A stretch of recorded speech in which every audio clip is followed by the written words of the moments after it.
Hello everyone. I am going to walk you through collecting data for the enzyme lab. So to remind you, what this lab is about is an enzyme called catalase. Catalase breaks down hydrogen peroxide. Hydrogen peroxide is produced in your body. It's a waste product of metabolism, but it's also harmful to your cells, so your body needs to break it down. So almost all living things actually make the enzyme catalase. So we could get our catalase from lots of different sources, but we are going to use yeast, which is a living organism. It is a fungus, so related to things like mushrooms. So we need our yeast. That's one thing that we need.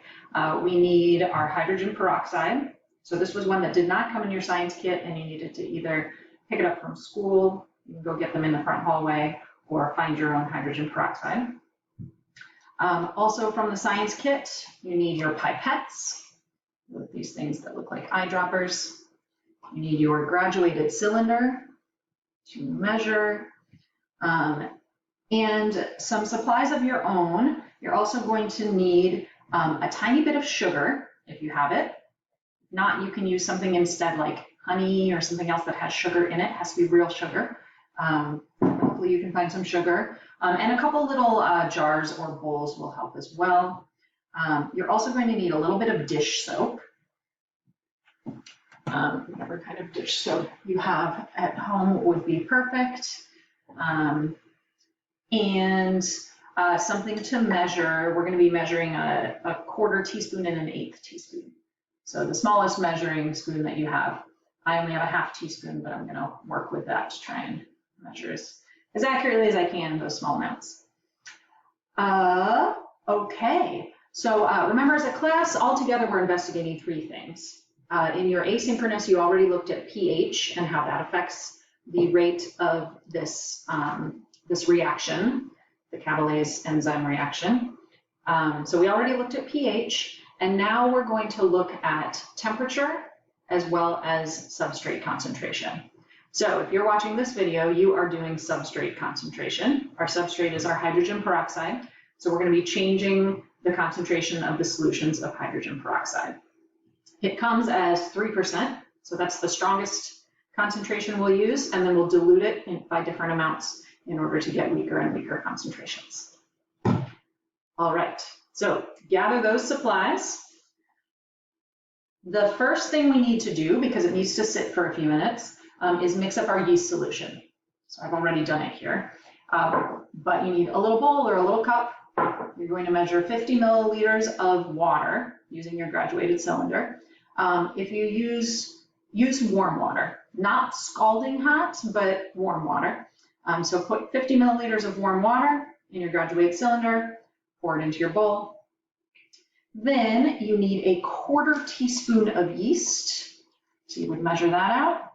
Add that, and you need an eighth teaspoon of sugar, so just a tiny little bit of sugar. Add that, stir it up. We want to let this sit for about 15 minutes before we actually collect data. So let that sit. In the meantime, a couple other things we can get ready. We need a soap solution. You don't need very much. You're going to be adding just a couple drops to each one of our trials that we do. You'll just need a few drops each time. So you don't need very much. You want to make a solution that's about half dish soap and half water. So I just put a good big squirt in there and then added some water to make it about half and half and stir it up. So go ahead and pause and do that. And if it hasn't been 15 minutes since you've made your yeast solution, you'll need to wait a few more minutes before you're able to collect data. And when you are, come right on back. Okay, so I prepared this in advance, so mine's already ready for our first data point. So here's how we're going to do it. Our reaction is actually going to happen in our graduated cylinder. So from here on out, we're not going to measure with this anymore. It's going to be for our reaction to happen inside. We're now going to measure with our pipettes. So if you look carefully at these, you can see they have some measurements. I can see 1 milliliter, 2 milliliters, 3 milliliters. And the halves are also marked. I would recommend, if you have a Sharpie, to actually mark where 1, 2, and 3 are, because it can be kind of hard to see. If you don't, that's all right, it'll still work, but that'll make it a little bit easier for you. Another thing about the pipettes is we want to make sure as we do this experiment not to mix them up. We don't want our reaction to start happening in the pipettes before we add it to the graduated cylinder. So I'm going to have one pipette B for my hydrogen peroxide. I'm going to always keep that next to it. I've got one for my yeast. I've got one for my soap solution. And you're going to want just a cup of water. I've got one for my water. So all my pipettes will be separate. Okay, so for our first data collection point, we're going to start with our weakest concentration, 0.5%. So for that, I need 2 milliliters of hydrogen peroxide. So I'm going to measure 2 milliliters of that and add it to my graduated cylinder. Measure very carefully. And then I'm going to need 10 milliliters of water. 3, 6, 9, and 10 milliliters of water. Now I'm going to add 3 drops of my soap solution.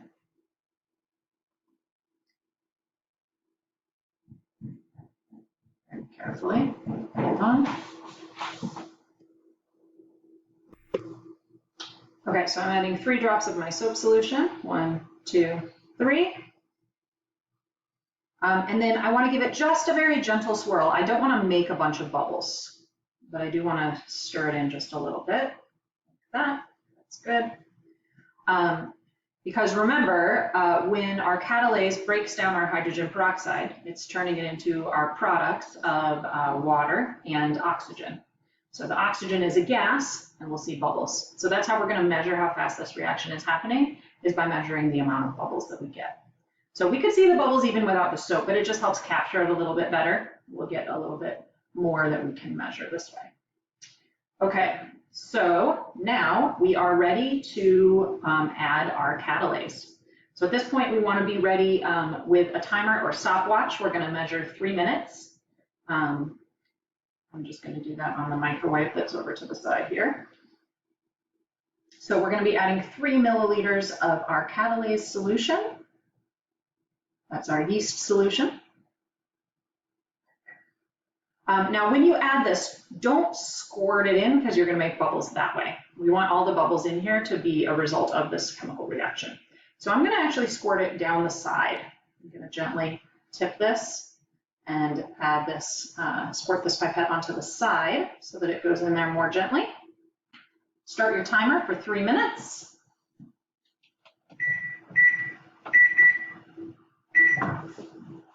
And then after 3 minutes, we're going to measure the height of the bubbles. We'll measure in milliliters because this graduated cylinder, you can see the milliliters marked on our graduated cylinder.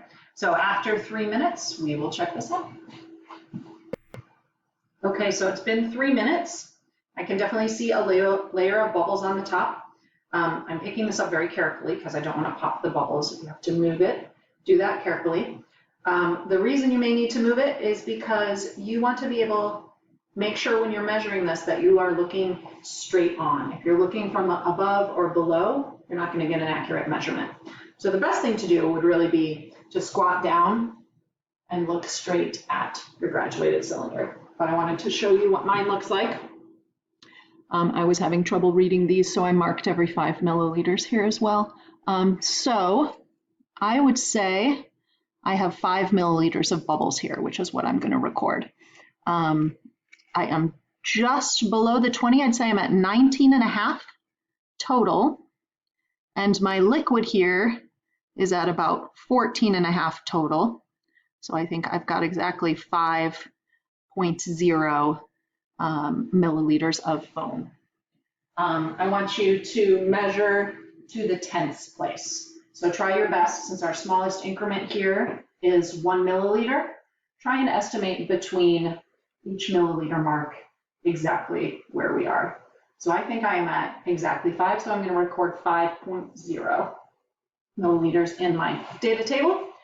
Now I'm going to rinse this out Rinse it a couple times, make sure it's clean, and do the whole thing again. Only each time I'm going to be changing the proportion of hydrogen peroxide and water that I add.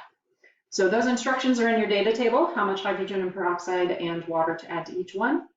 And do the same thing each time, collecting 6 data points all together.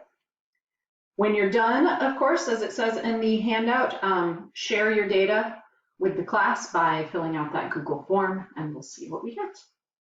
Okay.